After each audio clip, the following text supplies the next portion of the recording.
George Orwell, in his classic novel 1984, said power is in inflicting pain and humiliation. That's what we're seeing with a lot of these so-called non-lethal weapons, such as tasers. Now we have a new non-lethal weapon that's going to be aimed at us either by the police, federal troops, who knows. It's called the LED Incapacitator. And what the LED Incapacitator is, it's a handheld device, much like a flashlight, that has pulsating frequencies.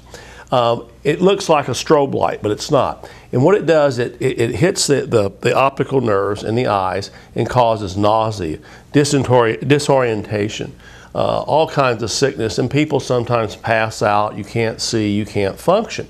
All of these non-lethal weapons, such as the incapacitator here, come with the idea that it will save lives. And of course, non-lethal weapons may save lives.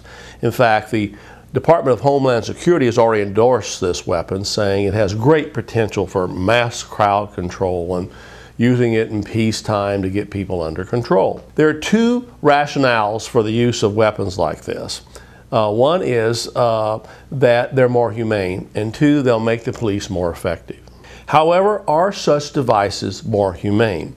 As we found out with tasers, they're really not. They cause great pain, great humiliation, and in recent years there's been over 300 deaths from tasers. People who have researched the LED incapacitator don't even know why it causes the effects that it does. So how do we know it's safe? And amazingly, the Department of Homeland Security has already endorsed it as being safe and being great, without even research proving it to be so. Obviously, it's going to cause problems with some people in America, in our population.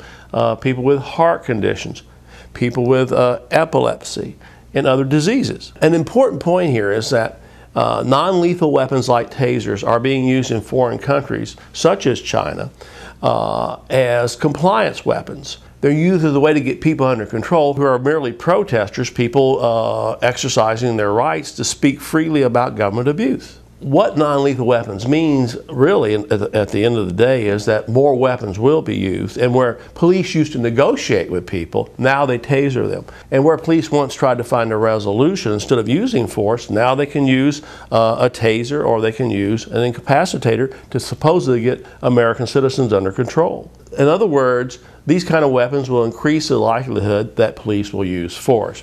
And it may get by the population because it makes force look more palpable to the population. For example, imagine the Rodney King beatings where they're hitting him with billy clubs incessantly. Change that to shocking with tasers incessantly, and you get a whole different picture. So the dangerous thing here is it makes force look less dramatic and almost a way to get people under control, when in many of those situations they don't need to be using that kind of force in the first place. The totalitarian implications of non-lethal weapons such as the LED incapacitator are obvious. Already officials are calling to have the incapacitator lights put up around prison walls and in jails to get riots under control. There's plans supposedly underway to have large incapacitators put on police vehicles, which obviously roaming through the streets of cities, they can get protesters, again, people carrying picket signs and people exercising their First Amendment rights.